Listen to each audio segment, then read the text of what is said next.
God.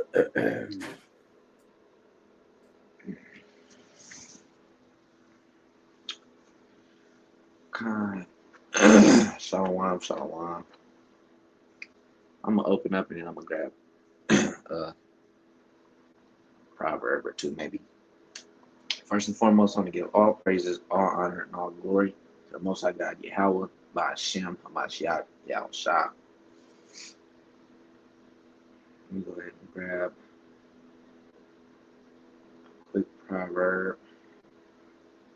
It says, this is Proverbs. This is Proverbs chapter 12, verse 8. It says, a man shall be commended according to his wisdom, but he that is of a perverse heart shall be despised. So men are going to be commended according to their wisdom. It's always been in our culture to extol and exalt a man that has wisdom, you know. And we think the problem with our people is kind of like a two-edged sword.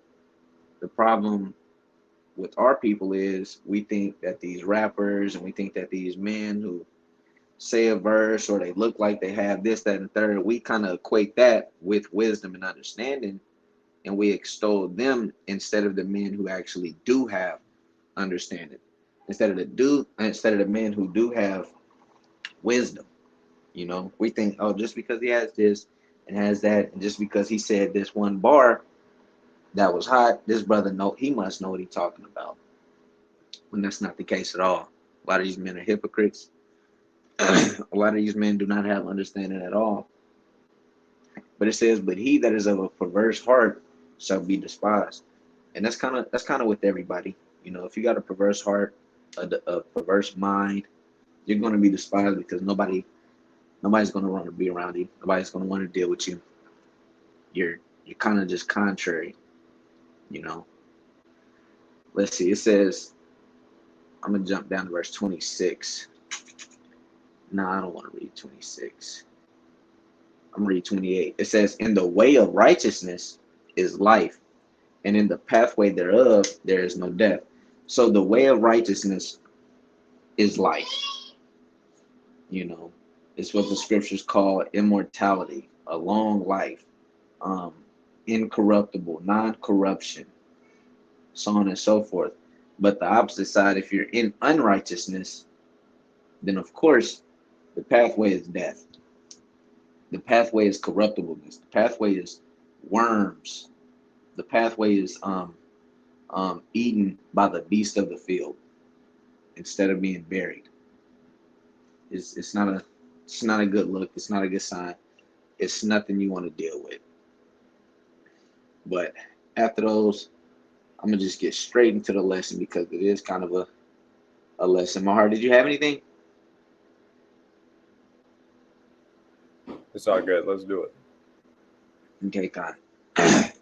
So we're going to get straight into the lesson. We're in Sirach chapter 48. If you don't remember what a couple of these latter chapters of Sirach is going over, I'm going to grab Sirach 44 and 1. It says, let us now praise famous men and our fathers that begat us. The Lord hath wrought great glory by them through his great power from the beginning, such as did bear rule in their kingdoms, men renowned for their power, giving counsel by their understanding and declaring prophecies. Leaders of the people by their counsels and by the knowledge of learning meet for the people. Wise and eloquent are their instructions. It says, such as found out musical tunes and recited verses and writings. Rich men furnished with ability, living peaceably in their habitations.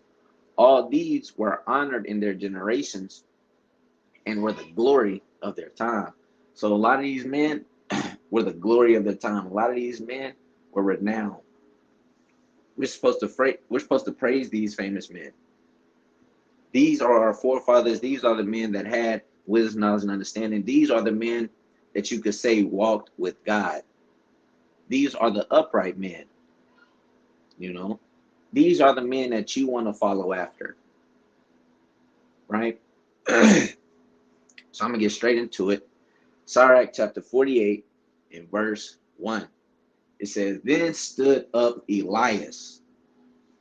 The Apocrypha, I believe, is written, I believe, in Aramaic and parts of Greek, if I'm not wrong. I could be wrong on the Greek part. But majority of it wasn't written in Hebrew. That's why it says Elias.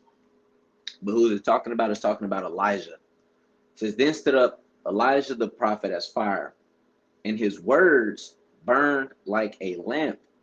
He brought a sore famine upon them, and by his zeal diminished their number. Elijah was a zealous prophet, very zealous. He loved the Lord. He did exactly what the Lord told him, commanded him. I believe I believe he was also one of the people, one of the brothers that actually fasted 40 days and 40 nights. When you look in the scriptures, it's like a rare number of men who fasted 40 days and 40 nights. You got the Messiah off tops, you got Moses, you got Elijah. I don't know if I'm missing anybody. But I think those are the three men that fasted 40 days and 40 nights. And that's an honorable thing. That's an honorable thing. Let me grab this real quick. 1 Kings 19 and verse 7. It says, And the angel of the Lord came again the second time and touched him and said, Arise and eat, because the journey is too great for thee. And he arose and did eat and drink, and went in the strength of that meat 40 days and 40 nights unto Horeb, the mount of God. So Elijah is one of those rare men, one of those special men that had the ability, that was given the grace and that was given the spirit and power to fast 40 days and 40 nights. You know, a lot of us think that we can fast 40 days and 40 nights here, and we think it's just all about a physical thing. If you're not in the right spirit, if you're not in the right mindset, you can mess around and perish. My rib told me she had a Christian, I can't remember if it was a family member or not, but a Christian, he had tried to fast 40 days and 40 nights. Wasn't in the right spirit, and I believe he ended up dying from it. It's not just about the physical. You got to be in the right mindset. You got to be in tune with the Most High God before you try to take on such task. Like I said, there's a select few of men that's in the scriptures recorded to do that, to go that 40 days and 40 nights without food or water. But Sirach 48 had mentioned something. If you don't know about Elijah, he lived during the time of King Ahab, and King Ahab's rib was Jezebel. The reason why I mention that is because Sirach 48, 1 and 2, it says, Then stood up Elias the prophet as fire, and his word burned like a lamp.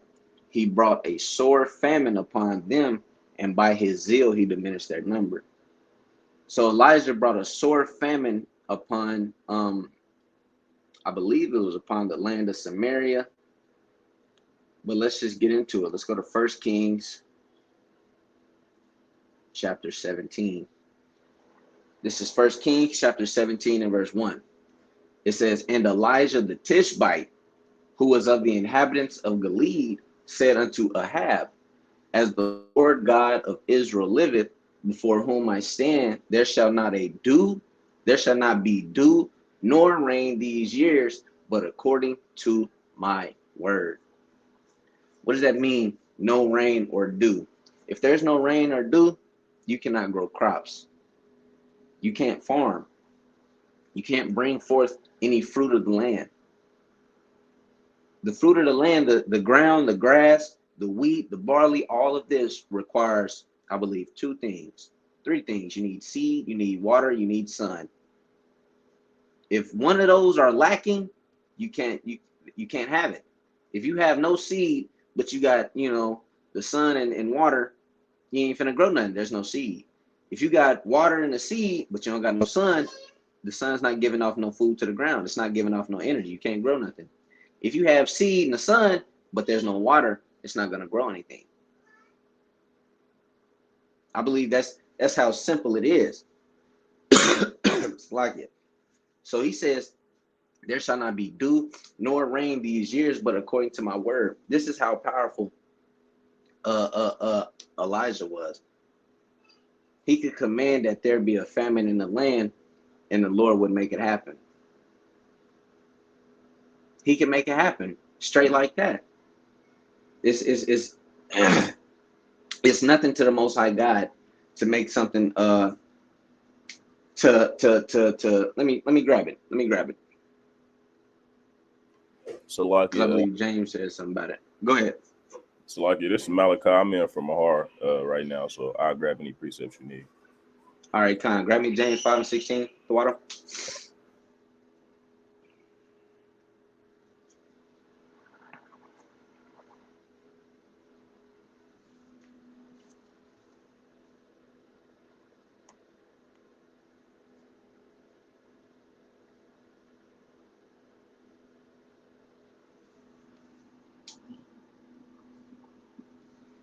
You said James 5:16. Sir. That's the book of James, chapter 5 and verse 16. It reads, confess your faults one to another and pray one for another that ye may be healed. The effectual, fervent prayer of a righteous man availeth much. And I'm using this, I'm equating this with the prophet Elijah. He said, the effectual prayer availeth much of a righteous man. Elijah was a righteous man. I know he didn't give a prayer in this sense, but his word was powerful. We just read in Sirach 48 how his word burned like a lamp. He was a fiery prophet because he believed in the Most High God. Give me Sirach 2 and 10, Baba Kasha.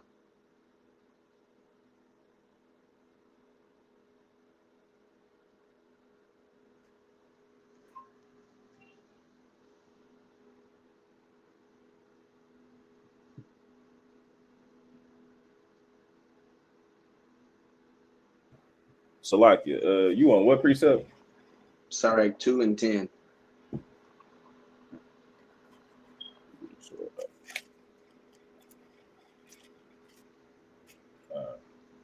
the book of Sirach, chapter 2, verse 10. It says, look at the generations of old and see, did ever any trust in the Lord and was confounded? Or did any abide in his fear and was forsaken? Or whom did he ever despise that called upon him? Time. Did any ever trust in the Lord and was confounded or was forsaken? No. We see Elijah, he trusted in the Lord. He trusted in the Lord so much he could make something happen. He could say there shall not be no rain nor dew to touch this land until I say so. And Sirach 48 says he had a great zeal. A great zeal for the Lord. And you go into that word zeal, I looked it up on Google. This is Google definition. It says great energy or enthusiasm in pursuit of a cause or an objective. He had a great zeal for the Most High God. He had a great enthusiasm. He had a great energy for the Most High God. That's what drives us to keep pushing this word. That's what drives us to keep praising the Most High God in all things that he do. Now I said that he had caused a famine, I believe, in the land of Samaria. And the reason why I said that is because of 1 Kings 18 and 1.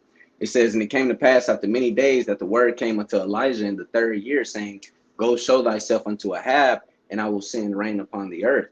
And Elijah went to show himself unto Ahab, and there was a sore famine in Samaria. This is the reason why I said that. But y'all can fact check it and read these two chapters at a later time. Let's get back to this Sirach chapter 48. Can you read Sirach 48 and verse 3?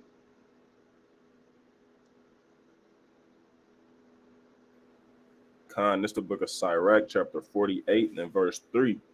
It says, By the word of the Lord, he shut up the heaven, and also 3 times brought down fire. Kind. It says he also 3 times brought down fire. 3 times brought down fire. In one of the occasions in which he brought down fire, I believe it was dealing with the prophets of Baal, I believe. Can you ask Mahar which chapter is that in? 1 Kings 21, I think. Kind. Let's go check it out. 18. 1 Kings 18. The water. All right. I was just there. Let's see. 1 Kings chapter 18. Let me see. I want to get straight to the point. All right. 1 Kings 18 and 20. Malachi, can you start at verse 20? The book of 1 Kings, chapter 18 and verse 20, it says, So I have sent unto all the children of Israel, and gathered the prophets together upon Mount Carmel. Come on.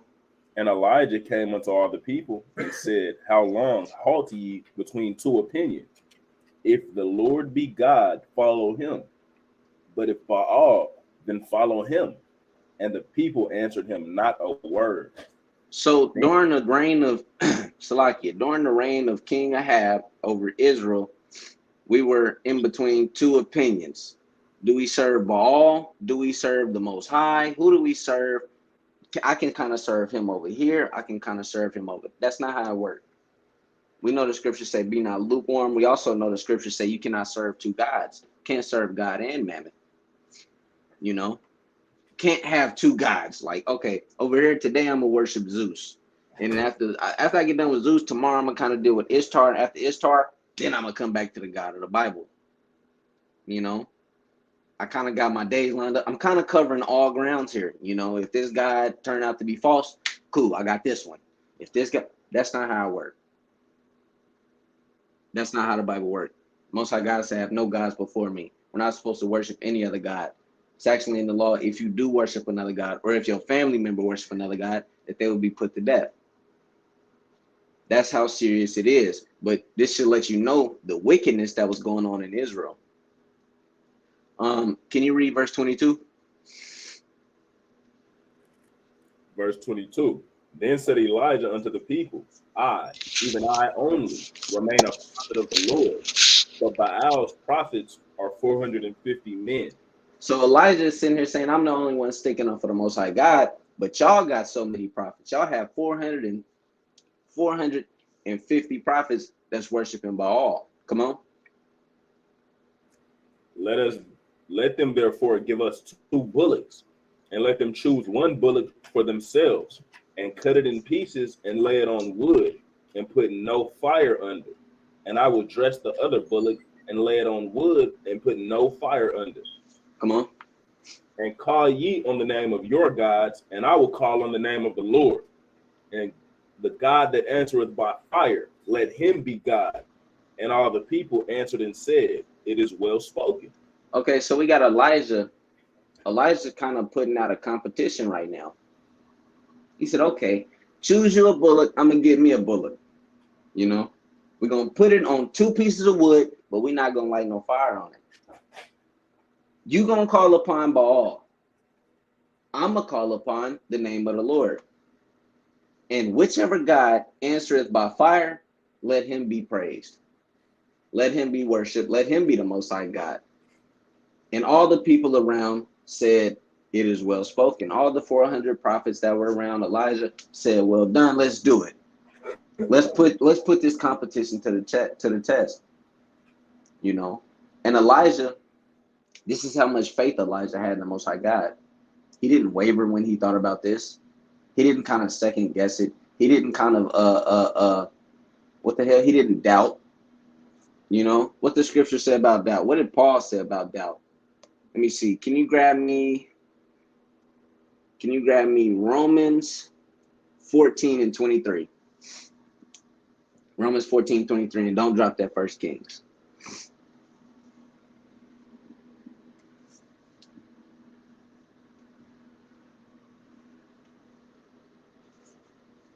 This the golly, bro.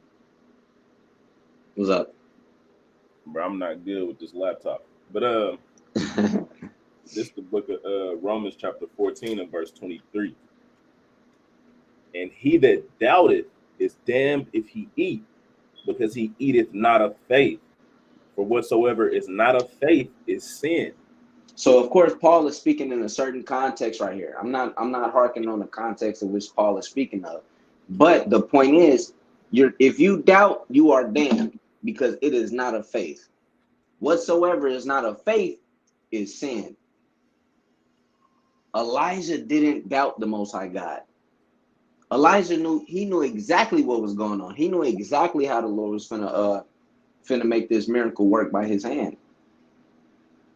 You know, you got these men over here worshiping a damn idol, and then you got me over here worshiping the Most High God. I need to get the people back on the Most High God side. How can we make this happen? Easy. Let's see which one answers by fire. Let's see if the prophets of Baal get down like that. Let's see if they God actually get down like that. I know the God that I serve. The God that I serve will make something happen quick. The God that I serve got us out of Egypt. This is the spirit that Elijah is moving in. Can you read in 1 Kings 18:25? This is verse 25. And Elijah said unto the prophets of Baal, choose you one bullock for yourselves and dress it first, for ye are many, and call on the name of your gods, but put no fire under. And they took the bullock which was given them, and they dressed it, and called on the name of Baal from morning even until noon, saying, O Baal, hear us. But there was no voice nor any that answered, and they leaped upon the altar which was made. So you got these prophets of damn Baal. They dressed it, and then they started calling on the name of Baal until morning. It says morning even until noon, saying, Baal, hear us. But there was no voice, nor any that answered. So much so they started leaping upon the altar. Elijah hasn't even started to call on the Most High God yet. Elijah is mocking their God. He's mocking their prophets. Read verse 27. Let's see if I'm lying. Verse 27. And it came to pass at noon that Elijah mocked them and said, cry aloud, for he is a God. Either he is talking, or he is pursuing, or he is in a journey. Okay, for he is a God. Either he is talking, or he is pursuing, or he is in a journey, or peradventure he sleepeth and must be awaked. So Elijah is mocking them and their God. He's like, he probably sitting over there looking at him like, hey, y'all cry a little bit louder. Maybe he talking. Maybe he's hollering at some. Matter of fact, no. Maybe the nigga on a journey. You gotta cry a little bit louder, man. You know, your God kind of go and come back. I don't know how your God works. Or as a matter of fact, he might be sleeping. I know your God ain't a powerful God, so he kind of, you know, just knock on his door, see if he awake. Elijah is mocking them and their gods. He hasn't even begun to call upon the name of Yahweh yet. He wants to show them how silly they look. Imagine being one of those prophets of Baal. God, oh man, imagine being one of those prophets, and you sitting here calling and weeping and doing all manner of things, and nothing is happening. And you got this one man over here. You got numbers. It's 450 of y'all, and y'all all calling on the name of this one idol. And you got this one man over here mocking. You don't know what he got up his sleeve. He ain't said nothing yet. He's over there confident. Read verse 28 and see what they did. Verse 28. And they cried aloud and cut themselves after the manner with knives and lancets till the blood gushed out upon them. These niggas started cutting themselves. They thought maybe the Lord of Baal seeks blood. Maybe we can get his attention if we do this or if we do that. We gotta try something, fellas. These niggas came up with the bright ideas. We gotta try something. We gotta cut ourselves. We gotta do this. We gotta do that. Mind you, these are our people. These prophets of Baal is our people. These niggas should know better. So they start cutting themselves. They start crying out, crying louder. You can only imagine the visual of these men praying and calling and asking for fire to light this sacrifice. And there's an abundance of them, all asking. And you got Elijah over there by himself, just waiting, kind of picking at his nails, getting the dust out of his nails. Precept. Go ahead, Doc. So Leviticus chapter 19 is a classic chapter. I'll start with verse 28, then I'll jump down on while I'm grabbing it. Bring it out. It says, "Ye shall not make any cuttings in your flesh for the dead, nor print any marks upon you. I am the Lord." So it's a custom when it comes into idolatry to cut yourself. A lot of guys require blood. They require sacrifice. It's not a new thing, but people would give blood. The Most High God teaches in the law that the blood is the life. So I'm gonna jump down to the point. This is let's see.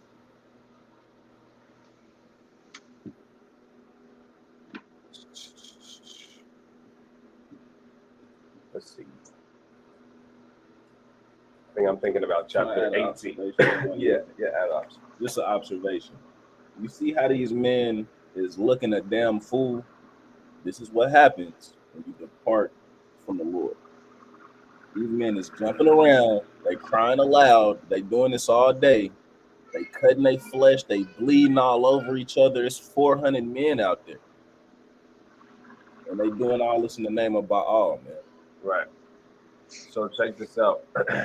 It was Canaanites, Hamites, that's who that idol belongs to. When you read Leviticus chapter 18, I'm gonna start at verse 3. It says, "After the doings of the land of Egypt wherein you dwelt, shall ye not do. After the doings of the land of Canaan, whither I bring you, shall ye not do. Neither shall you walk in their ordinances." So the Canaanites, the Egyptians, the Ethiopians, all of these different Hamitic tribes, they had ordinances, they had statutes, they had laws. They actually had priests, they had prophets, right? I'm gonna grab one more precept and I yield.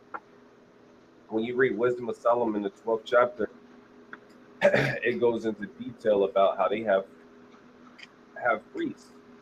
So I'll grab that real quick. This is Wisdom of Solomon, chapter 12, and verse 3. It says, "For it was thy will to destroy by the hands of our fathers both those old inhabitants of thy holy land." So the Most High wanted to destroy the Canaanites. They was the ones who had the land of Israel before it was known as the land of Israel. It says, "Whom thou hatest for doing most odious works of witchcraft and wicked sacrifices." So the Most High God wanted to destroy them. That's why we got the land of Israel, not because we were just the best people and just super righteous. It was because they were wicked. And he hated them because of works of witchcraft and they wicked sacrifices. It says, "And also those merciless murders of children and devourers of man's flesh and the feast of blood." It says, "With their priests out of the midst of their idolatrous crew, and the parents that killed with their own hands souls destitute of help." So this is just going back to the Canaanites that was actually in our land, that lived among us. That's why we fell off to idolatry. That's why we end up going back into captivity, because we couldn't stop breaking God's commandments. We wanted to serve their God. That's why Elijah hit the scene, and he coming with this whole ordeal to get the people of Israel to put their faith back into Yahweh and not down idols. This is exactly why Elijah was the only man, for the most part, to stand up with this much zeal for the Most High God during this time, in this specific time. Remember, Sirach 44 said that these men are the glory of their time. Elijah was the glory of his time. Imagine standing up to King Ahab. Imagine standing up to his wicked ass wife, Jezebel. And they got the nation in sin worshiping Baal. Jezebel wanted to kill Elijah a multitude of times. But it was by the grace of the Most High God that Elijah was able to escape it. You know, what's that one precept where it's talking about that a righteous man shall escape a wicked woman type deal? Try Ecclesiastes 7:26. 7:26. It says, "And I find more bitter than death the woman whose heart is snares and nets, and her hands as bands. Whoso pleaseth God shall escape from her, but the sinner shall be taken by her." A lot of the times we like to use this as a marriage scripture. A lot of the times this applies to a marriage scripture. But that's not always the case. Elijah wasn't married to Jezebel, but he was able to escape from her because he pleased God. The nigga Ahab wasn't able to escape from her. The sinner shall be taken by her. Ahab actually ended up got taken by her, you know. Let's get back to this First Kings. First Kings 18, and you can start reading at 29. This is verse 29. And it came to pass when midday was past, and they prophesied until the time of the offering of the evening sacrifice, that there was neither voice nor any to answer, nor any that regarded. Picture this. Hold on. Picture this. Y'all all out in some remote location, and y'all been sitting there all day and night, and nothing is happening. You've been prophesying in the name Baal for I don't know how long. You've been speaking in the name Baal for I don't know how long, for years now, and nothing has happened. It's just kind of quiet. You're made to look like a fool now. Now you look foolish.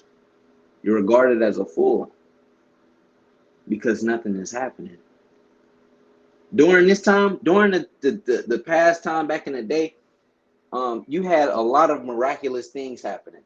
You had miraculous things happening on the right-hand side. You had miraculous things happening on the left-hand side. If your God don't answer, it's like, damn, this ain't no God at all. Even magicians had things rocking back then. It's not like today where in today's thing, everything is carnal. Nah, back then, it was a lot of spiritual stuff happening. So if nothing spiritual happened, you didn't even get a spark. You don't got a magician here to make anything. He can't throw a fire. You ain't got nothing. You made it look like a fool. That's embarrassing. Keep reading. Verse 30. And Elijah said unto all the people, Come near unto me. And all the people came near unto him. And he repaired the altar of the Lord that was broken down. Mm. And Elijah took 12 stones, according to the number of the tribes of the sons of Jacob, unto whom the word of the Lord came, saying, Israel shall be thy name. Come on. And with the stones he built an altar in the name of the Lord. And he made a trench about the altar, as great as would contain 2 measures of seed. And he put the wood in order, and cut the bullock in pieces, and laid him on the wood, and said, Fill 4 barrels with water, and poured on the burnt sacrifice and on the wood. All right, hold on. This is supposed to be a trial of fire. Why the hell is he pouring water on the bullock and wood? This is how confident Elijah was. Because, it's like, damn. You're not, if you've ever been in a survival situation, maybe not even a survival situation, if you watch survival shows, anything, wet wood is not good for fire. That's basic math. Water, fire, don't mix. Not supposed to have them together. One puts out the other. One can retain the other. You don't put damn water on wood and let it soak. This nigga filled barrels. He filled barrels with water and poured it on there. Keep reading. Verse 34. And he said, Do it the second time. Mm. And they did it the second time. And he said, Do it the third time. And they did it the third time. So now we got confirmation. Now Elijah's just talking his shit. Matter of fact, do it one more time. Throw it on there one more time. It's probably like a damn puddle off in there now. It's probably a whole. Actually, that's literally what he had built it for, because it says, verse 32, and with the stones he built an altar in the name of the Lord, and he made a trench round about the altar, as great as would contain 2 measures of seed. So now it's just a big ass bucket of water and wood and meat. This is how confident Elijah was. This is how zealous he was in this Most High God. He said, "Do it, do it one more time. Do it. The third time's a charm, right? Hit it one more time with that barrel of water." He got these men out here laboring. These niggas is working. These barrels of water ain't light. These niggas is working. Keep reading. Verse 35. And the water ran round about the altar, and he filled the trench also with water. And it came to pass at the time of the offering of the evening sacrifice that Elijah the prophet came near and said, Lord God of Abraham, Isaac, and of Israel, let it be known this day that thou art God in Israel, and that I am thy servant, and that I have done all these things at thy word. Come on. Hear me, O Lord, hear me, that this people may know that thou art the Lord God, and that thou hast turned their heart back again. So Elijah is sitting here making a supplication and a prayer to the Most High God, saying, hear me, that these people may know that you are the Most High God Yahweh, and that you shall turn their heart back again. We just got done witnessing these men praying, prophesying, cutting themselves, making a fool out of themselves for I don't know how many hours. And now it's time for Elijah to step up. It's time for Elijah to step up. You know, everybody's heart was beating, waiting to see whether or not this thing would come to pass. Read verse 38. Verse 38. Then the fire of the Lord fell and consumed the burnt sacrifice and the wood and the stones and the dust and licked up the water that was in the trench. So a damn fireball came from the Most High God. Sheesh. Burnt it consumed the sacrifice. It consumed the wood. I don't even know how this is true. It consumed the damn stones, dust, and it licked up the water. It consumed everything and engulfed everything in a big ass flame. Read the next verse. Verse 39. And when all the people saw it, they fell on their faces, and they said, the Lord, he is the God. The Lord, he is the God. Now you got people around, they kind of whispering to each other, oh my. And then when you see that word Lord in all caps, that's Yahweh. So they kind of around, they saying, Yahweh, he is the God. Yahweh is God. That's kind of what's going on now. This ain't back in the day where it's not back in the day. This ain't today's era where you got green screens and you got niggas on TikTok that can make stuff happen. That's not what's going on. These men back then, no, Elijah didn't set up a damn trick wire to to make fire fall from the sky. Same recorded on camera. You just got men sitting around this altar. He say a couple words and then fire fell from heaven. This is how zealous Elijah was.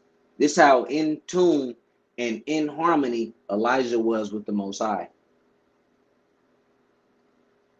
When you get on the Most High schedule, stuff like this just be happening.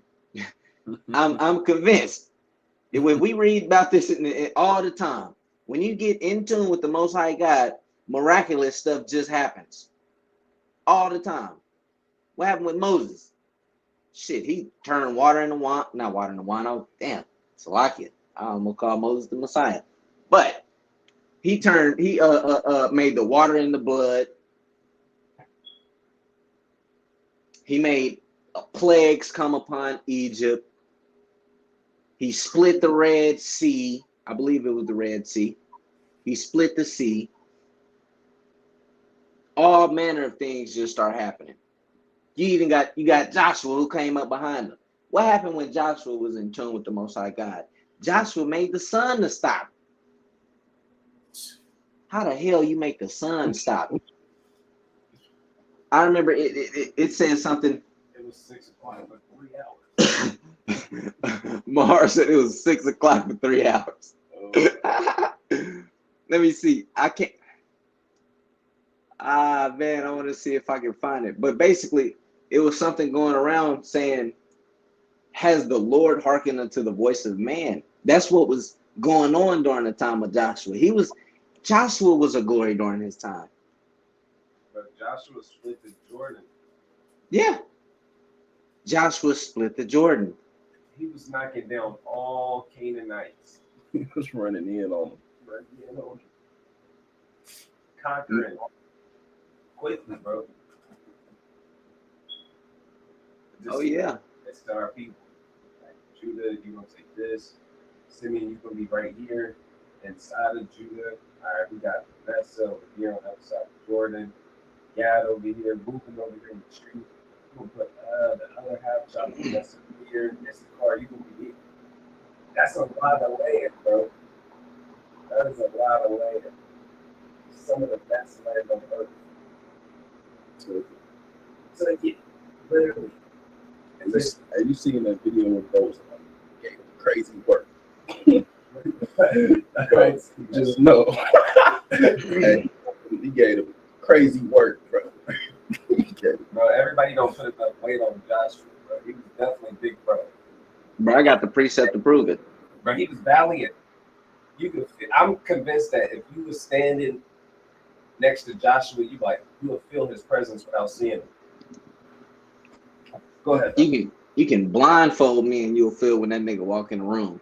All right. This is Joshua 10 and 12. It says, then spake Joshua to the Lord in the day when the Lord delivered up the Amorites before the children of Israel. And he said in the sight of Israel, oh God. And he said in the sight of Israel, sun, stand thou still upon Gibeon, and thou moon in the valley of Ajalon. So he made the sun and the moon to stop. Sheesh. He made the sun and the moon to stop. Verse 13. And the sun stood still and the moon stayed until the people had avenged themselves upon their enemies. Is not this written in the book of Jasher, not the Jasher we have today? Is this not written in the book of Jasher? So the sun stood still in the midst of heaven and hasted not to go down about a whole day. So the sun stayed in the sky an extra day. Then you look over here, you look over in the valley of Ajalon, the damn moon over there. What the hell going on? You know, these men are looking in the sky. Imagine if you don't know Joshua, if you didn't know the story, if you didn't know what was going on during this time, and you're the enemy and you're fighting against Israel, and you out here like, God damn, we kind of been out here a long ass time, don't you think? Why the sun ain't going down? You kind of got a sundial over here. You like, bro, my shadow been at this position all damn day. Sure. Niggas time clock in their head going off now. Now your perception of time is getting thrown off. When your perception of time is getting thrown off, that messes with a lot of biological things in your body. These niggas is discombobulated out there because they don't know what the hell going on. Verse 14. And there was no day like that before it or after it, that the Lord hearkened unto the voice of man, for the Lord fought for Israel. Yeah. It ain't been nothing like that since. It ain't nothing. A nigga made the sun and moon stop. What do you mean you made the sun and moon stop? What are you talking about? You talking about GTA? You talking about a hack? What are you talking about? Me. What you mean, bro? Bro, you got to understand how the rest, people who wasn't even involved in this, was affected by this. Yeah. The whole world was on pause so Joshua could have vengeance on his enemies. The whole world stopped. They probably heard about it later. Malachi, they probably heard about what happened later. Yeah. Imagine Moab on the other side of the world in darkness and shit. They like, what the hell? Why has it been nighttime for so long? Sure. Everybody just affected. Don't even know what's going on. And that's powerful because men worship the sun and the moon. But the sun and the moon hearken unto the voice of man. See that? Not only the voice of man, hearken unto the servant of God. You hear that? Get it now? You get it now? You get it now? This okay, that's why I said, okay, when you in tune with the Most High God, miraculous stuff happen. When I say in tune, I mean in all areas. You got to be balanced. Because I can almost guarantee if I made the sun and the moon to stop, nigga, I'm talking most shit on earth. I'm not gonna be humble about it. That's why the Lord don't give me them powers. Because I'm not gonna be humble about it. I'm gonna go to my brother and be like, nigga, you seen when the sun stopped the other day? Nigga, that was me. And I can prove it. Yeah, I can prove it. I can prove it. You gonna try to do it again, huh? I'm gonna try to do it again. Exactly. Just like Malachi said, I'm going off. In that case, I would be going off. Joshua probably never spoke about that sun and the moon after that. Probably was a small thing in his eyes. He was like, yeah, I mean, that happened. But, I serve Yahweh. It wasn't a big thing to him. Yeah, man, that's what's up. But I gotta go meditate on these law, statutes, commandments real quick. This is how humble these brothers was. Go ahead, you said something? I was saying Shalom to Uriah, 12 stones. Hey, another thing to think about That's lucky. is how he was able to do, like people that was able to do miracles. It's a thin line between doing miracles and tempting the Most High. That's a real thing. Because if you just tempting the Most High, just trying to make him show his, you doing weird stuff with that kind of power, you're gonna die soon. It ain't gonna go how you think. Right. You trying to glorify yourself and not the Most High. Yeah. That's when he make you look foolish. That's when he don't act. That's when he like, hey, you know what? Your arm can save you. Go ahead, you do it. That's like you go ahead and make it happen. Go ahead. Like when Moses smacked the rock, but he didn't glorify the Lord. Type deal. Moses didn't get the promise. He didn't get the promised land for that. But much is given, much is required. We know Moses a mighty brother. He was dealing with all Israel at one time. Yeah. I don't know who could deal with that. But at one point, he didn't have no help. Thugging it. It said that he was out there dealing with Israel from the morning till evening, from sun up to sundown, all day. All of the matters, every single one of them, he was dealing with. Mm-hmm. How much work he put in? That brother was exhausted. Bro, you know how much work Moses put in? Moses had hella wisdom, but he needed his father-in-law to tell him, hey, nigga, this ain't healthy. This ain't healthy at all. He said the thing that you do is not good. Bro, the amount of work that Moses put in, I don't think we even can really understand how much work he was putting in.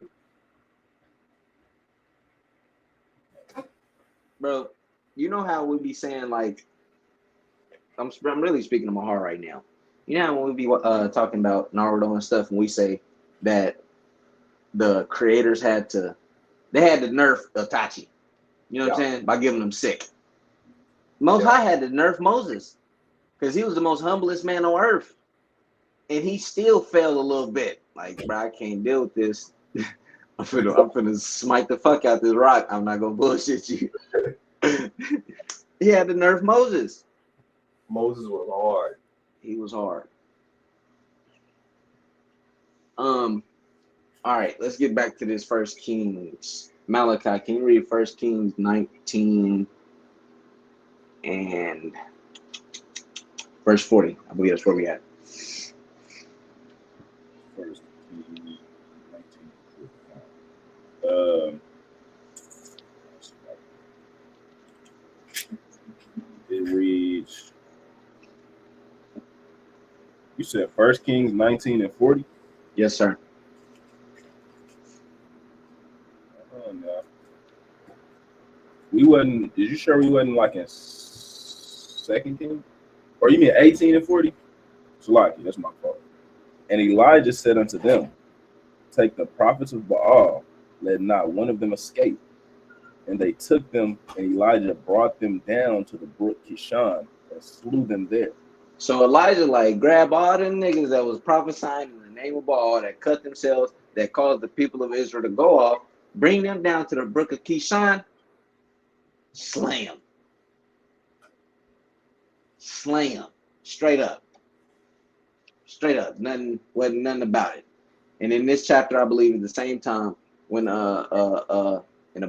verse 41, and Elijah said unto Ahab, get thee up, eat and drink, for there is a sound of abundance of rain. So Elijah did as the Lord commanded him, and the famine had ended. Let me see. Let's go back to. No, actually,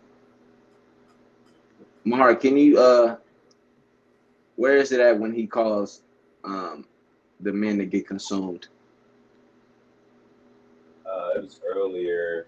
It might be First Kings 1. Yeah, I think you're right. I'm gonna read this real quick. It says Sirach 48:3. By the word of the Lord he shut up the heaven, and also 3 times brought down fire. I forgot to mention, when they say shut up the heaven, I mean he made it to stop raining. You got men of the Most High God out here controlling elements. These niggas are controlling the elements. Fire, water. It was literally an avatar. Yeah. Dead ass. I got a quick precept. This is Wisdom of Solomon 16 and 24. It says, for the creature that serveth thee. And the creature in this sense can be the sun, the moon, rain, elements. It could be lions. It could be bears. It says, for the creature that serveth thee, who art maker, increaseth his strength against the unrighteous for their punishment. And in this case, the elements stopped so that the men could be punished. Men wouldn't eat. In Lamentations, it tells us that famine is better to die by sword than to die by hunger. This is the punishment that men receive. It says, and abated his strength for the benefit as such as put their trust in thee. While this famine was going on, guess what? The Most High had crows, birds bring Elijah food. That's hard. Come on. Bring you a dinner. And that dinner, it was so nutritious, you fasted for 40 days. It was that busted. That's what happened, bro. A bird brought him food, and he was able to maintain with no other food for 40 days. This is why we serve the Most High God. Crazy. I just told you, the last guy that we heard of trying to do what Elijah did, he perished. He's not with us no more. You can hear it. What do you mean you finna just fast for 40 days, bro? It's not gonna go how you think. First off, who are you? Who are you, bro? That's what we need to figure out, my nigga. What's the meaning of this? What are you fasting for? Purpose. What do you mean you finna just fast? Why? Who are you? Hey, what do you say? When in Acts they was trying to cast out that demon. He said, Paul, I know. Christ, I know. But who are ye? I don't know who the hell you are. Them niggas, they was all running around naked after that. Mm-hmm. Demon got on them. The demon got on them. The Most High Took a hold of him. Bro, nah, bro, don't do that no more. Took a hold of him. Now you're in the spirit. You was trying to get in the spirit, now you're in the spirit world. You see that? He said, now you're in the spirit world. Stop trying to do stuff you're not supposed to be doing. You got to build up to something like that. You don't just say, you know what? I'm going to you got to get your... He probably didn't open the Bible at all while he was doing that, see? He was probably He probably thought he was saved. Then That's all. he tried to up and fast 40 days. He skipped every other lesson in the Bible and went straight to that. No commandments, probably. Probably not keeping no laws. Mm-hmm. Hey Malachi, go to 2 Kings 1, and we're gonna start at 1. This is the book of 2 Kings, chapter 1 and verse 1. Then Moab rebelled against Israel after the death of Ahab. Come on. And Ahaziah fell down through a lattice in his upper chamber that was in Samaria and was sick. He sent messengers and said unto them, Go, inquire of Baal Zebub, god of Ekron, whether I shall recover of this disease. Come on. But the angel of the Lord said to Elijah, the Tishbite, Arise and go up to meet the messengers of the king of Samaria, and say unto them, Is it not because there is not a God in Israel that ye go to inquire of Beelzebub, the god of Ekron? Now therefore, thus saith the Lord, Thou shalt not come down from that bed on which thou art gone up, but shalt surely die. And Elijah died. All right. So it's a lot of stuff going on already. A lot of stuff, 2 Kings 1 starting to hit off hard. You got this man, Ahaziah, trying to inquire of Baal-zebub. And I believe Baal-zebub is going into the prince of devils or prince of demons or something to that effect, right? Basically some nonsense. And he's trying to inquire of him to see if he shall recover from this disease. But then you got an angel of the Most High going to Elijah. First off, that's crazy. Think about this ranking system. You got the Most High sending a letter to an angel. The angel go hard. Then you got the angel sending a letter to Elijah. Elijah go hard. You don't want to get no letter from these men. That's kind of what I'm trying to say. That's kind of what I'm trying to say. You don't want to get a message from God, from an angel, from Elijah. It ain't going to be too good. You know what I'm saying? But, you said what? I said you got to deal with it.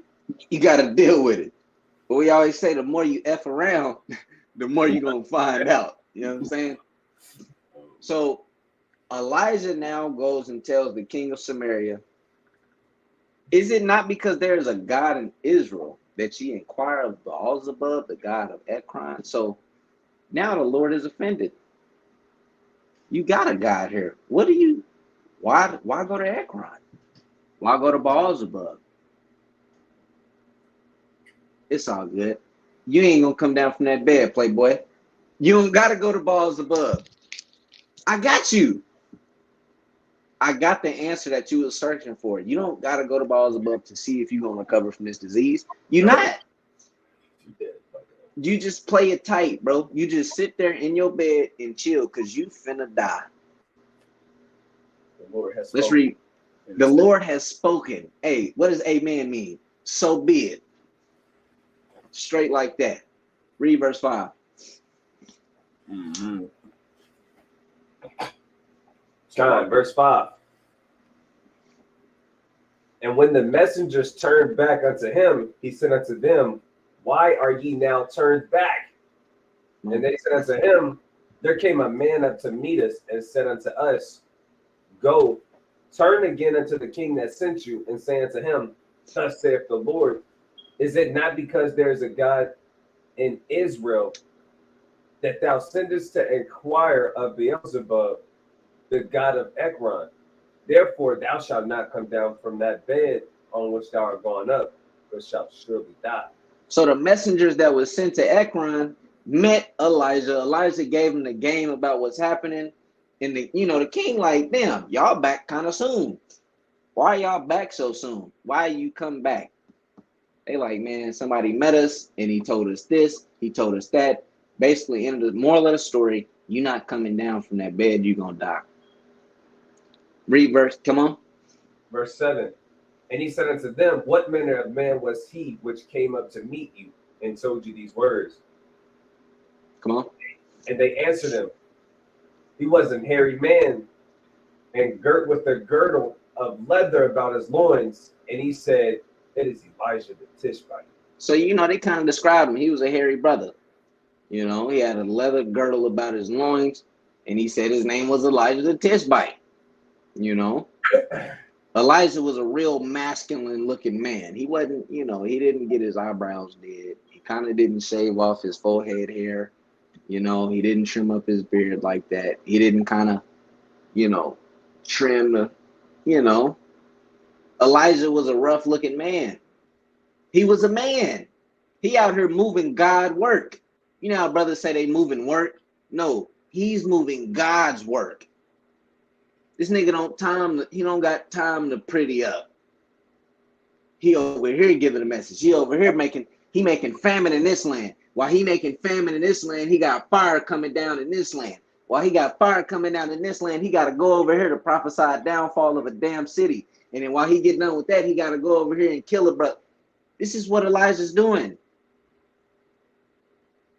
He had time to shave all that hair off and, you know, well, let me kind of get my fro looking nice. I kind of ran into some Sumerian woman on the way, and she was kind of cute. And I thought, you know, she's a fair woman. Elijah ain't on that kind of time.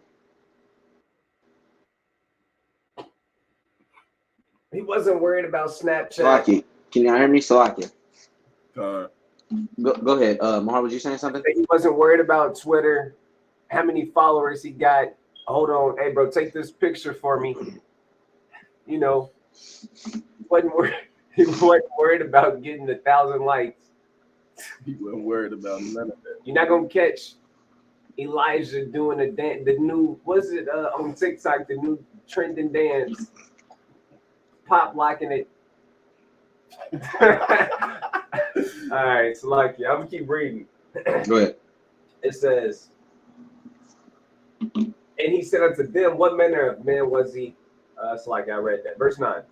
Then the king sent unto him a captain of 50 with his 50, and he went up to him. And behold, he sat on the top of the hill, and he spake unto him, thou man of God, the king hath said, come down. So you got a band of men that came down to Elijah. Thou man of God, the king said, come down. Let's see how Elijah takes this. Come on. Hey, look how you got a band of men. A normal man, they could just restrain him. They could just grab him, hem him up. It ain't gonna be none of that. They'll get you down. They said, look, thou man of God, you know, the king said, look, bro, we ain't got no problem. The king said, you get it now, huh? You get it now. Yeah, they're like, look, bro, we know that you a man of God. We know that thou art a prophet. We already know what you did last year with the fire, bro. We know about you made the rain. We know about famine. We know about all of that, bro. We know. They was dealing with him respectfully. Hey, look, the king said, look, we just messengers. Don't you? Said, just come on down, bro. That's how you gotta come, bro. They deep. It's just Elijah. It's just him. But he got that's all he need. Hey, but the crazy part, it's more that be with Elijah than be with them. Exactly. That nigga said, Lord, open his eyes that he may see. Nigga seen chariots all in the skies. Elijah, yeah, to the carnal man, Elijah is there by himself. That's to a carnal man, no. They don't know what kind of spirit he moving in. Elijah was a zealot. Bro, he was literally one of the first zealots. This is how we need to start moving, Naharan. Yeah. Malachi, he didn't do it. The zealots like, getting real hot. That's not what God, nah. Do you know who I serve? Nigga, who is you? What? Really put him out there in that water. Really put him out there, like. Throw your hand up and scrunch it in the air like you finna do something. And we need to start showing our faith by our works. Right. That's how we need to start coming. Hey, so verse 10 says, and Elijah answered and said to the captain of 50, if I be a man of God, then let fire come down from heaven and consume thee and thy 50. And there came down fire from heaven and consumed him and his 50. So Elijah didn't take this too kindly. What What do you mean come down? What do you mean, brother? What do you mean? So now Elijah said the block hot. That's basically what he said. Now the block hot. Now you gotta go. I don't know who you are. Come down. I already gave you a message to your king. What you need with me? What do you need with me? Matter of fact, if I be a man of God, let fire come down and consume me at 50. Hey, bro, it just made me think of Sasuke. He said he spared Naruto on a whim. He said he wasn't like that this time. Right. On the drop of a dime, you can lose everything. Bro, he smoked them. Bro, he took all the heads of their household. What if they had families? Don't matter. They didn't even come. They weren't even on it. They was trying to play it cool, but they didn't play it cool enough. They didn't play cool. They served the wrong man. That's what's going on. Y'all shouldn't have been a sin. Bro, you know it's crazy? All of them men, the Most High wanted all of them men to die. Yeah. Every single man that died, the Most High, he had already written this in stone that they was going to die to Elijah this way for all of the sins that they did. Yeah. It was already written in stone that this is how y'all going to die. He lined up everybody that was in that 50 with that 50 for this reason. Straight like that, bro. That's why people don't. That's why you don't mess with the prophets. God really be dealing with them. You don't do that. That's why you see brothers messing with somebody. You have people messing with brothers that's doing the Most High works in today's era, and then people start disappearing. And you got to hear some of the stories and testimonies that brothers have when they on the highways and byways.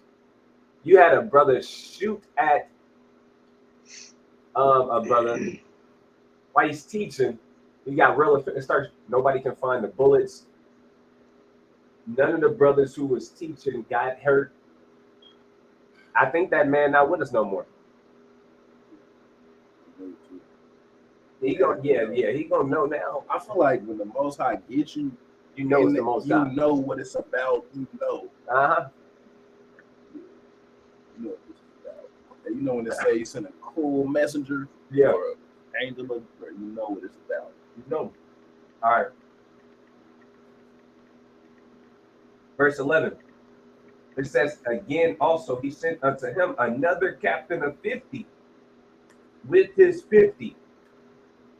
And he answered and said unto him, O man of God, thus have the king said, come down quickly. And Elijah answered and said unto them, if I be a man of God, let fire come down from heaven and consume thee and thy 50. And the fire of God came down from heaven and consumed his 50, consumed him and his 50. Hey, quick precept, because this is kind of what you said earlier about how, you know, the Lord wanted them dead. This is 2 Chronicles 22:7. This is a whole different context, but not really. But 2 Chronicles 22:7. And the destruction of Ahaziah was of God by coming to Joram. For when he was to come, he went out with Joram against Jehu, the son of Nimshi, whom the Lord had anointed to cut off the house of Ahab. So Jehu was anointed to cut off the house of Ahab. I say this to say Elijah was anointed to kill these men. He was literally anointed to cut off these men, to consume these men with fire. Elijah, the reason, I'm not going to say the full reason, but one of the reasons why he's doing this, there should be no message coming to me. There should be no messengers coming to Elijah. I already told you what the Lord said. What else do you need? You went to go search for Baal-zebub. I gave you the message. I told you what it was and what it ain't and what it is. And now these men will come down. Elijah come down. No, Elijah's a wise man. You come down, they may try to shackle you up, put you in prison, harm you, any such thing. Elijah's not dealing with that. He ain't dealing with that. These are bloody men. He know exactly what these men is coming. You don't come with a band of 50 for peace. You don't come with a band of 50 men for some peace. Elijah already know what kind of time it is. Elijah know what kind of God he serve. He serve a man of war. So how you think Elijah's heart is? It's nothing for me to consume you with this fire. I already know what you come in here to do. You ain't come in here to greet me and rub my hand and take me over here peaceably. You showed up with 50 niggas. Where I'm from, you don't show up to a peaceful gathering with 50 men. What's up with that, bro? That's when smoke finna start happening. When you show up with numbers, that's when smoke finna start happening. Hey, remember, bro, we used to always say this. I'm not even finna give you the chance. I ain't finna give you the chance, nigga. I'm not finna give you the chance. Elijah dealing way more wiser than that. But we can keep reading. Sound wisdom behind the word of God. That's what he's coming with. There's nothing you can do. You know, you're not winning this. Verse 13 says, and he sent again a captain of the third 50 with his 50. And the third captain of 50 went up and came and fell on his knees before Elijah and besought him and said unto him, O man of God, I pray thee, let my life and the life of these 50 thy servants be precious in thy sight. This man came better. He came better than the other two bands of men. As soon as he seen Elijah, oh God damn, he probably kissed his feet. He got down and started making supplication. Oh man of God, I pray thee. Oh God. He probably tearing up. Because he know what manner of man Elijah is. Like I said, you don't look at Elijah and think mercy. That's not your first instinct when you look at Elijah. Oh man, this is a merciful brother. Elijah probably carried a dagger on him. Who knows? He probably didn't, because he was moving with that much zeal. His dagger is spiritual. His dagger is the heavens. His dagger is the elements. The way Elijah cut you, your family not going to eat for a year. That's how he cut you. The way Elijah cut you, you look up, it's a damn fireball coming from the sky. That's how he cut you. He don't cut you like carnal men. He don't bring out a sword and kind of got a shield and buckler and he kind of say, let's fight. He not that kind of brother. You may be plagued. Your family may be cursed when you deal with Elijah. This is how you meet Elijah. You meet him with supplication, prayer, bowing. You ask for mercy on your life and the men that's with you. Oh God, let our life be precious in your sight. Good God, please. That's the kind of time Elijah come with. Hey, Mahar, hold it down real quick. I gotta check something. All right, kind of. Verse 14 says, behold, there came fire down from heaven and burnt up the two captains of the former 50s with their 50s. Therefore, let my life now be precious in thy sight. So he's begging for mercy. You right there, King? Verse 15. Yeah. And the angel of the Lord said unto Elijah, go down with him, be not afraid of him. And he arose and went down with him unto the king. So he was waiting for the next command from the Most High. He was waiting for the go ahead, for the green light. Come on. And he said unto him, thus saith the Lord, for as much as thou hast sent messengers to inquire of Beelzebub, the god of Ekron, is it not because there is no God in Israel to inquire of his word? Therefore thou shalt not come down off that bed on which thou art gone up, but shalt surely die. So he died according to the word of the Lord which Elijah had spoken. And Jehoram reigned in his stead in the 2nd year of Jehoram, the son of Jehoshaphat, king of Judah, because he had no son. Now the rest of the acts of Ahaziah, which he did, are they not written in the book of the Chronicles of the Kings of Israel? God. So this is the first chapter of 2 Kings, and it's super, super, super good. Mind you, Elijah hit the scene before 2 Kings. He was in 1 Kings. You know, we read 1 Kings 18 and how he pulled down fire from the heavens, all this other stuff. But we painted a picture on how mighty, how valiant, how fervent, how zealous, how cold of a brother this man was, how honorable, how noble. This is the kind of man that you should be marking in a spiritual way, and you should be trying to imitate some of the characteristics that Elijah had. He had faith in the Lord. He had a tremendous amount of faith. Hey, without faith, give me Hebrews 11:1.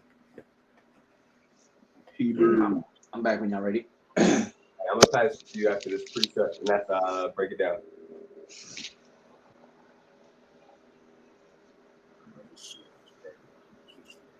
Oh yeah, that one's tough, ain't it? This is crazy, man. You said Hebrews what? 11:1. This is the book of Hebrews, chapter 11 and verse 1. Now faith is the substance of things hoped for, evidence of things not seen. Verse 6. But faith is believing in something that you can't actually see or touch. That's why it's faith. It tells you faith is the substance of things that's hoped for. It says the evidence of things not seen. So it's the things that you put your hope in, that you believe in, that you trust in, even though you can't actually see it. All right, go to verse 6. Verse 6, but without faith, it is impossible to please him. So if you don't have this faith, you're not able to put your faith and your trust and hope in the Most High, even though he's not coming down here and saying, look, I'm God, I'm Yahweh, just do this. If you can't put your beliefs in him, even though you can't see him, there's no way you can actually please the Most High. Keep reading, finish that out. For he that cometh to God must believe that he is, and that he is a rewarder of them that diligently seek him. Anybody that's in the truth, you gotta believe that he really is who he is, the existing one, that he's really omnipotent, that he's really able to control everything at all times,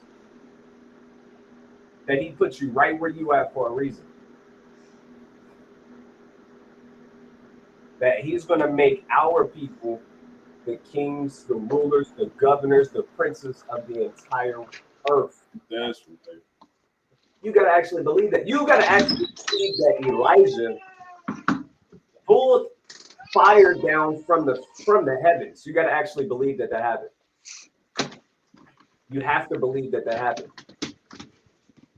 You got to believe that Joshua said, sun and moon stay still. And it actually happened. You got to believe that. It's not just a story. This actually happened. This is your family who did this. Your forefathers who did this. You got to actually believe that the Most High sent the damn crow, a bird, to Elijah and gave him a meal. And then off that meal, he didn't eat nothing for 40 days. You got to actually believe that. You can't just read it and be like, dang, that's a good story. You got to actually believe that took place on earth and that happened to your forefathers, and that the Most High going to make more mighty things happen for you. When Jacob's trouble come, you got to believe that the Most High going to do mighty stuff to get you out of them situations. You got to believe that. That's on you, Aaron. One powerful point I always like to point out in that Hebrews 11:1, it says, now faith is the substance of things hoped for, the evidence of things not seen. The The word I like harping on is evidence. And even with this truth, there's going to be some things that, like, if you're going to be honest, you can't prove that Elijah pulled fire down from heaven. You can't. You had to be there. You can't prove it. But that's the evidence behind our faith. It's like, nah, I believe it though. It's evidence. It's evidence to us. You know, this is a faith-based I don't want to say religion because I know some brothers don't like that word, but this is a faith-based, I'm gonna say culture or a faith-based heritage. You know, this is what we work off of in the scripture. You're not going to have evidence for everything in here. That's where Esau gets tripped up about it. They'll say, oh, well, there's not really evidence that this happened. Cool. This ain't for you to believe, Bubba. This wasn't given for you to believe. This is for us. This is for our people. You know, there's many evidences of things. Now, of course, I'm not saying that there's no evidence for the scriptures. There's a multitude of evidence. But there's some things you just can't prove. Like I said, you can't prove that Elijah pulled fire down from heaven. You can't. You can't prove what's some more miraculous stuff? Oh, Elijah making someone come back to life. You can't prove that. You just gotta believe it. That's the trial of your faith. Do you believe it though? That's the trial of our faith. But damn, y'all ain't gonna believe how many verses we in on Sirach 48. I think we just gonna have to wrap this up for next time.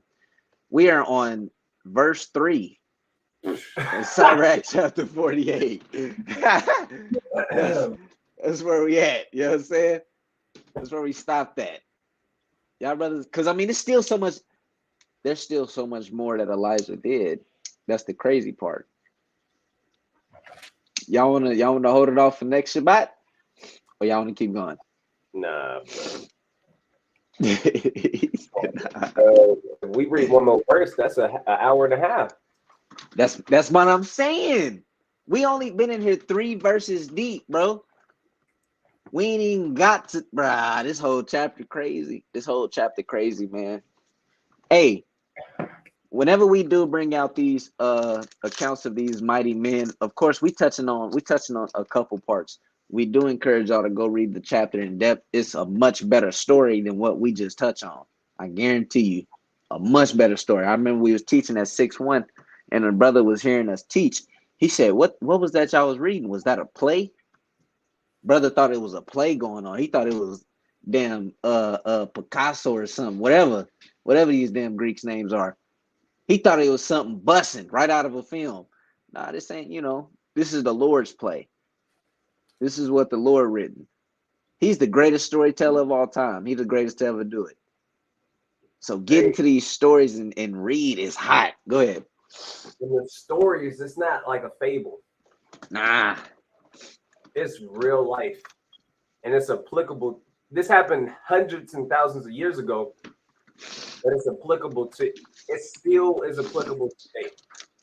The Most High preserved these accounts so we can learn from them today. Any other thing that happened like this, bro, it had already been destroyed. The story would have been it would have changed a whole bunch over time. The Most High preserved our heritage for hundreds and hundreds and hundreds of years so that we could wake up to the knowledge of the truth in the last days. These is not just fables. These is historical accounts from people that have the same bloodline as you. Yep. And Yahushua said, you go do even more wondrous works than these. Hey, I used to say this all the time. I could only hope to do things as noble and as honorable as my forefathers. Yes, sir. That's what I'm talking about, man. Yes, sir. Pull out those precepts. I get mine. All right, Malachi, do you got a closing precept? All right, Con. If you're doing videos with a sock, you have to up one of those. It got to be hidden too. You can't just Hot. Bro, you can't just grab anything. You know what I'm No pressure. bro, you know this saying? All right. This is 1 Corinthians chapter 15 and verse 58. It says, "Therefore, my beloved brethren, be ye steadfast, unmovable, always abounding in the work of the Lord, for as much as ye know that your labor is not in vain in the Lord." Be unmovable like Elijah. Elijah was unmovable. Couldn't nothing move him. It was a kingdom against him. 400 prophets against him. The world was against this man. He even said it himself. I alone serve the Most High God, Yahweh. And Elijah was the glory of his time. He was the image of God in his time because he was unmovable, unwavering, and it all paid off. You know, this is Galatians chapter 6 and verse 9. "And let us not be weary in well doing, for in due season we shall reap if we faint not." And Elijah wasn't weary in that. You want to be like Elijah. This is why we read these stories and accounts. You want to be like these men. When we read about Solomon, when Solomon was dealing with wisdom, you want to be like that Solomon. I'm not talking about the Solomon that went to the old Solomon when he was adulterous. Not adulterous, idolaters. I ain't talking about that, brother. But the young Solomon, when he was on fire for the Lord, building the tabernacle of the Lord, you want to be like that, brother. When we read about David, you want to be mighty like King David. You want to be fearless like King David. You want to stand up for the Lord, stand up against evildoers like King David. So you can reap. You can reap all that well doing. You can reap all the righteousness that you sown into the world. Harvest season is coming. Harvest time is on its way. Harvest time is on its way. You want to get these things. Precept. Go ahead. This is Matthew chapter 9 and verse 37. "Then saith he unto his disciples, the harvest truly is plenteous, but the laborers are few. Pray ye therefore the Lord of the harvest that he will send forth laborers into his harvest." The Most High, Yahushua said, the harvest is truly plenteous. It's enough. It's more than enough to go around and to go around again and to go around the third time. Yeah. He said it's just not enough laborers, though. We need more laborers. We need more people that's going to do the work of the Most High God. We need to go out to the highways and byways, heal the brokenhearted, teach the good news, hey, still the elect. We got to go do the work so we can reap what we sow. And believe it or not, you're going to reap exactly what you sow. Yep. If you ain't putting no work towards the Most High God's nation, you're not going to reap the benefits when the Most High God's nation is on high. Precept. Bring it up. Shalom, unique, shalom, princess. She said, "What time do y'all start the live streams?" We kind of don't have a set time. We used to do it Friday night, around like 10 o'clock, 9 p.m., 10 p.m. But now we have a reading class that we do Friday night as a body. And really, brothers and sisters that watch our YouTube, y'all more than welcome to tune into this number. If y'all want to tune into our reading class, because, man, it's really good. We take our time. We reading the whole Bible. Right now, we in 1 Kings. Man, it was good. Last night was good. Everybody was eating. It's just a lot of history to cover. So if you want to tune in, if y'all interested in that, let me know. I dropped the conference number in the chat. Now that's consistent every week at the exact same time. So that's going to be Friday night at 9 p.m.